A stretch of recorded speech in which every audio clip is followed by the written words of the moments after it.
learning football vocabulary is essential because it is the most common conversation starter in almost any country. Imagine you are at an international office party, and your colleagues start debating last night's game, but you do not know how to jump in.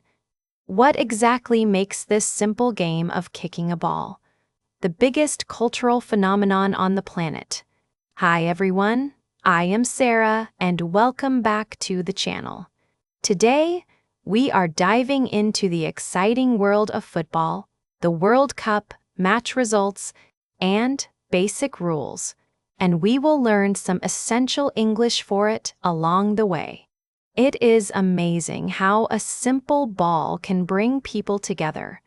Football, or soccer as it is called in some places, is a universal language. You can travel to a foreign city, not speak the local language, and still connect with people. You can simply point at a colorful football shirt. Imagine you are sitting in a taxi in a new country. The driver might not speak English well at all, but if you mention a famous football player, they will instantly smile. This sport is a powerful way to connect. Just a quick note, break the ice means to make people feel more relaxed in a new social situation. A good joke can break the ice at a meeting. When you talk about football, you are talking about deep passion, rich history, and global community. We will look at how to talk about the basic rules first. Then, we will move on to the massive event that is the World Cup. Finally, we will cover how to casually discuss match results with your friends. I wonder if you know how many people watched the last global tournament. Let us start with the simple basics of the game. A standard football match lasts for exactly 90 minutes. It is neatly split into two halves of 45 minutes each. The game starts with the referee blowing a loud whistle. That is a useful word.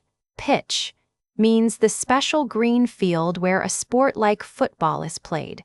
The players walked onto the pitch to start the game. There are 11 active players on each team. One of them is the designated goalkeeper. The goalkeeper is the only person who can touch the ball with their hands. However, they can only do this inside a specific area near their goal. For the rest of the players, using their hands is strictly forbidden. The main objective is surprisingly simple. You have to put the ball into the opponent's net. But it is not always as easy as it sounds. The opposing team will try hard to stop you. They will tackle you, block your shots, and try to take the ball away. Sometimes, players make careless mistakes or break the rules. When this happens, the referee temporarily stops the play. Let us look at that word for a moment. Foul means an unfair or illegal action in a sports game. The player committed a foul when he pushed the defender. If a foul is very bad, the referee can show a yellow card. A yellow card is a formal warning.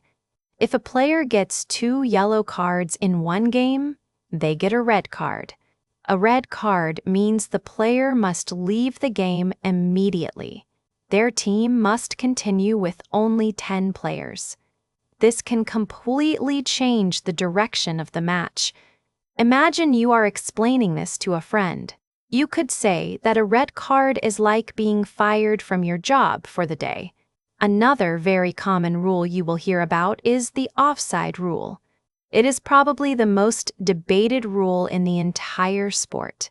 Basically, an attacking player cannot be closer to the opponent's goal than the last defender. This matters when the ball is passed forward to them. It stops lazy players from just standing next to the goalkeeper all day. Have you ever tried to explain the offside rule to a confused friend? Now, let us talk about the biggest stage in football. I am talking about the famous World Cup. Every 4 years, the entire planet stops to watch this tournament. It is organized by FIFA, and it brings together the best national teams. Countries spend many years preparing for it. The players dream of lifting that golden trophy. That is an interesting word. Tournament means a competition with a series of games until there is one winner. Our local tennis tournament starts on the 21st of May. The first World Cup took place in 1930. Since then, it has grown into a massive global event. During the World Cup, entire cities transform. People hang large flags from their windows. Bars and cafes are packed with happy fans. They wear their bright national colors. The atmosphere is totally electric. Even people who do not normally watch sports get involved. You might find yourself cheering for a random team. Before we continue, root for means to support a person or team in a competition. I always root for my home country during the Winter Games. The tournament starts with a busy group stage. In this stage, teams are placed into small groups. They play against each other to collect points. A win gives a lucky team 3 points. A tie gives them 1 point. A loss gives 0 points. Only the top 2 teams from each group move on to the next round. This is where the pressure really begins to build. Let us look at that expression. Move on means to advance to the next step or stage of something. She hopes to move on to the next level of her language class. After the group stage, we enter the tense knockout phase. This is the most dramatic part of the World Cup. In a knockout game, there are no second chances. If a team loses, they are instantly eliminated and must go home. If a game ends in a tie after 90 minutes, they play extra time. If it is still a tie, the game is decided by penalty kicks. Penalty kicks are incredibly stressful to watch. The tension in the quiet stadium is very high. Here is what that means. Nail biting means making you feel very excited or anxious because you do not know what will happen. The final minutes of the movie were truly nail-biting. So, how do we talk about these thrilling matches in our daily lives? Imagine you are grabbing hot coffee at work on a Monday morning. The long weekend was full of big games. You want to ask your friendly coworker about their favorite team. How do you start this conversation naturally? You might hear this quite often. Did you catch the game? Is a natural way to ask if someone watched a specific sports match. Did you catch the game last night before you went to sleep? If they say yes, you can ask about the final outcome. You might simply ask, what was the score? When we say football scores, we usually say the numbers separated by the word to. For example, if Team A scores 2 goals and Team B scores 1 goal, the score is 2-1. If both teams score the same amount of goals, we say it is a draw. For example, a 1-1 result is a 1-1 draw. Let us quickly explain that. Draw means a game that ends with both teams having the same exact score. The long chess match ended in a draw after 3 hours. Sometimes, a game is completely unpredictable. A team might be losing badly in the first half. They look very tired, and the sad fans are losing hope. But then, in the second half, they suddenly start playing brilliantly. They score 1 goal, then another, and eventually, they win the game. This is one of the best things to watch in any sport. That is a common phrasal verb. Make a comeback means to win or succeed after being in a bad or losing position. The old singer is trying to make a comeback after a long break. When you talk about a game like that, you want to share your excitement. You can say that the match was absolutely thrilling. You can talk about the amazing goals or the clever passes. Discussing football is a great way to practice your English adjectives. You can describe a player as fast, strong, or highly creative. You can describe a match as boring, intense, or quite dramatic. Here is a useful word. Thrilling means extremely exciting and enjoyable. Riding the large roller coaster was a thrilling experience.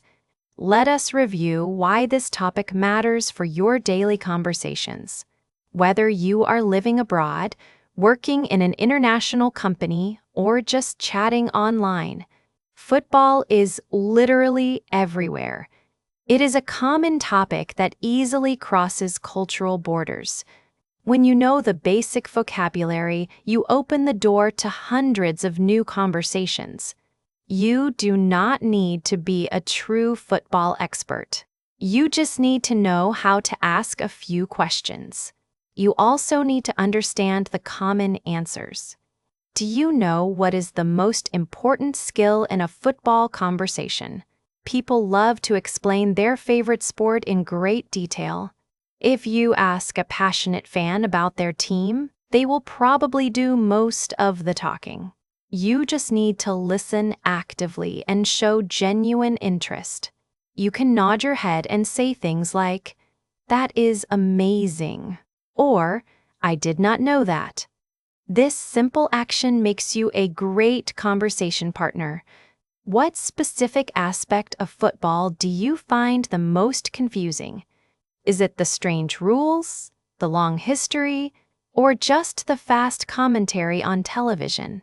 Learning these conversational skills takes a bit of quiet time, but it is highly rewarding. Next time there is a major football tournament, try watching a match with English commentary. Listen to the specific words the announcers use. Pay close attention to how they describe the fast action on the pitch. You will be pleasantly surprised by how much you can pick up. You just learn by simply listening to the natural flow. To carefully sum up, football is much more than 22 people running after a round ball. It is a deeply shared human experience. It is a weekly topic of discussion in offices and schools worldwide. Mastering this vocabulary will help you integrate into new environments. You will feel less isolated and much more confident.